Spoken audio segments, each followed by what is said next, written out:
بسم اللہ الرحمن الرحیم۔ انجینئر محمد علی مرزا نے سعد حسین رضوی صاحب کے چینل میں ایک ویڈیو ریکارڈ کی۔ وہ ویڈیو 1 گھنٹہ 56 منٹ کی ہے۔ اس ویڈیو میں انجینئر محمد علی مرزا نے پہلے دیوبند کو فتنہ کہا اور پھر اس کے بعد کہا کہ تبلیغی جماعت فتنہ ہے۔ تبلیغی جماعت نے 170 ملکوں میں اپنے مراکز قائم کر لیے۔ پہلے اس فتنے کو ختم کرنا چاہیے۔ سعد رضوی صاحب کو یہ مشورہ دے رہے تھے۔ پہلے آپ مرزا صاحب کا کلپ سماعت فرمائیں، پھر اس پر انشاءاللہ تبصرہ کرتے ہیں۔ پھر اسی دیوبند سے 1926 میں تبلیغی جماعت بنی۔ آج 8 ستمبر 2024 ہے، 100 سال ہونے والے ہیں۔ دنیا کے آلموسٹ 170 ملکوں میں ان کے مراکز قائم ہو گئے۔ تمہاری ہزاروں مسجدیں دیوبندیوں نے تبلیغی جماعت کے ذریعے چھین لی ہیں۔ تو فتنہ تو بریلویت کو ہی کھا گیا ہے۔ لہٰذا یہ ان کا کہنا کہ اس طرح کی تاریخ میں کئی فتنے ختم ہو گیا، بھائی جو ریسنٹ فتنہ ہے وہ تو پوری بریلویت کو کھا گیا ہے، تو تمہاری ڈاکٹرن تو مر گیا۔ اب انجینئر مرزا کا آپ نے کلپ سماعت فرمایا جس میں مرزا صاحب تبلیغی جماعت کو فتنہ کہتے ہیں کہ اس فتنے کا علاج کرنا چاہیے۔ تبلیغی جماعت وہ جماعت ہے جو کسی کو برا بلا نہیں کہتی، نہ وہ بریلویوں کو برا بلا کہیں، نہ وہ اہل حدیث کو برا بلا کہیں، نہ وہ رافضیوں کو برا بلا کہیں۔ ان کا کام لوگوں کو اللہ کی طرف بلانا ہے۔ وہ اپنی جان، مال، وقت لگا کر لوگوں کو دین سکھا رہے ہیں۔ اپنے گھر کو چھوڑ رہے ہیں، اپنے رشتہ داروں کو، بیوی بچوں کو، خاندان کو چھوڑ کر دین کی محبت میں اللہ کے راستے میں نکلتے ہیں تاکہ لوگوں کا کلمہ صحیح ہو جائے، لوگوں کی نماز صحیح ہو جائے، لوگ اللہ کی طرف آئیں، لوگ سنت کے پابند بن سکیں۔ ان کی یہ محنت ہے، اور بنیادی جو ان کی محنت ہے وہ ہے لا الہ الا اللہ۔ اللہ کے سوا کوئی عبادت کے لائق نہیں، اللہ کے علاوہ کوئی مشکل کشا نہیں، اللہ کے علاوہ کوئی حاجت روا نہیں، اللہ کے علاوہ کوئی عالم الغیب نہیں، اللہ کے علاوہ کوئی مختار کل نہیں۔ یہ ان کی محنت ہے کہ جو بھی کچھ ہوتا ہے اللہ سے ہوتا ہے، اللہ کے غیر سے کچھ نہیں ہو سکتا۔ وَتُعِزُّ مَن تَشَاءُ وَتُذِلُّ مَن تَشَاءُ۔ اللہ جسے چاہیں عزت دے، جسے چاہیں ذلیل کرے۔ ساری دنیا مل کر بھی کسی کو عزت دینا چاہیں، اللہ اسے ذلیل کرنا چاہیں، ساری دنیا مل کر اسے عزت نہیں دے سکتی، اور ساری دنیا مل کر کسی کو ذلیل کرنا چاہے، اللہ جسے عزت دے دیں اسے کوئی ذلیل نہیں کر سکتا۔ ان کی یہ محنت ہے کہ لوگ اللہ کی طرف آئیں، عقیدہ توحید کو سمجھیں۔ چھری کے اندر کاٹنے کی تاثیر ضرور ہے، لیکن کاٹے گی اس وقت جب رب کا حکم ہوگا۔ رب اگر حکم دے دے چھری کاٹتی نہیں ہے۔ حضرت ابراہیم علیہ السلام نے اپنے لخت جگر حضرت اسماعیل علیہ السلام کے گردن پر جب چھری چلائی، اب چھری میں کاٹنے کی تاثیر ہے، رب نے حکم دے دیا، اب چھری کاٹ نہیں سکتی۔ چھری چلتی رہی، اسماعیل علیہ السلام کی گردن پر نشان تک نہ آیا۔ اس میں کاٹنے کی تاثیر ضرور ہے، لیکن رب نہ چاہیں تو چھری کاٹ نہیں سکتی۔ اسی طرح آگ میں جلانے کی طاقت ہے، آگ جلاتی ہے، لیکن رب نہ چاہیں تو آگ جلا نہیں سکتی۔ حضرت ابراہیم علیہ السلام کو جب بھڑکتی ہوئی آگ میں ڈالا گیا، اللہ رب العالمین نے آگ کو حکم دیا بردن سلاما، تو وہ آگ ٹھنڈی اور سلامتی والی بن گئی۔ پتہ چلتا ہے آگ جلاتی ضرور ہے، رب نہ چاہے تو آگ جلا نہیں سکتی۔ اسی طرح دریا کے اندر ڈبونے کی صلاحیت ہے، بہانے کی صلاحیت ہے، لیکن رب نہ چاہیں تو دریا ڈبو نہیں سکتا، دریا بہا نہیں سکتا۔ حضرت موسیٰ علیہ السلام جب اپنے قافلے کے ساتھ دریا میں داخل ہوئے، اللہ نے دریا کو حکم دیا، دریا میں راستے بن گئے۔ پتہ چلتا ہے دریا ڈبوئے گا اس وقت جب رب کا حکم ہوگا، رب نہ چاہے دریا ڈبو نہیں سکتا، بہا نہیں سکتا۔ اسی طرح صحابہ کرام کا ایک لشکر جب دریا میں داخل ہوا تو اللہ پاک نے دریا میں راستے بنائے، وہ اپنے گھوڑوں پر سوار تھے، دریا پر چل رہے تھے۔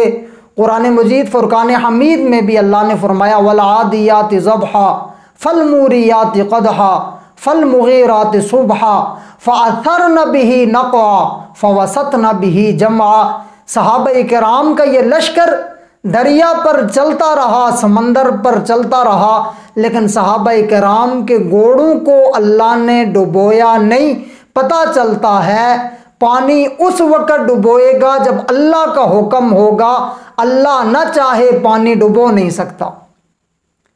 یہ تبلیغی جماعت کی محنت ہے کہ اللہ پر ہمارا یقین بن جائے کہ جو کچھ ہو رہا ہے اللہ کی مرضی سے ہو رہا ہے، اللہ نہ چاہیں تو کچھ نہیں ہو سکتا۔ ان کی دوسری محنت کہ لوگ سنت کی طرف آئے، محمد الرسول اللہ، آپ صلی اللہ علیہ وسلم کی نورانی طریقوں پر دونوں جہانوں کی کامیابی، اور آپ صلی اللہ علیہ وسلم کے طریقوں سے ہٹ کر غیروں کے طریقوں پر چل کر دونوں جہانوں کی ناکامی کا یقین ہمارے دل میں آ جائے۔ یہ ان کی محنت ہے کہ لوگ سنت پر عمل کرنا شروع کر دیں، کھانا کھائیں سنت کے مطابق، پانی پئیں سنت کے مطابق، گھر میں داخل ہوں تو سنت کے مطابق، گھر سے نکلیں تو سنت کے مطابق، مسجد میں داخل ہوں تو سنت کے مطابق، مسجد سے نکلیں تو سنت کے مطابق۔ ان کا مقصد یہ ہے کہ ہماری 24 گھنٹے کی زندگی سنت کے مطابق ہو، یہ ان کی محنت ہے۔ پھر ان کی ایک محنت لوگوں کو نماز کی طرف بلانا، لوگوں کو نمازی بنانا، لوگوں کی نماز صحیح کرنا، اور بے شمار لوگ ایسے ہیں جن کی نماز صحیح نہیں ہوتی، تبلیغی جماعت کی برکت سے ان لوگوں کی نماز صحیح ہوتی ہے، ان کے تلفظ صحیح نہیں ہوتے، وہ نمازی نہیں بے نمازی ہوتے ہیں، تبلیغی جماعت کی وجہ سے وہ نمازی بنتے ہیں، ان کے تلفظ صحیح ہوتے ہیں، ان کو نماز پڑھنے کا صحیح طریقہ بتایا جاتا ہے، ان کو نماز کے مسائل سکھائے جاتے ہیں۔ یہ تبلیغی جماعت کی محنت ہے۔ ان کی ایک محنت یہ ہے اخلاص نیت، جو بھی کام کیا جائے اخلاص ہونا چاہیے، دکھلاوے کے لیے کوئی کام نہ ہو۔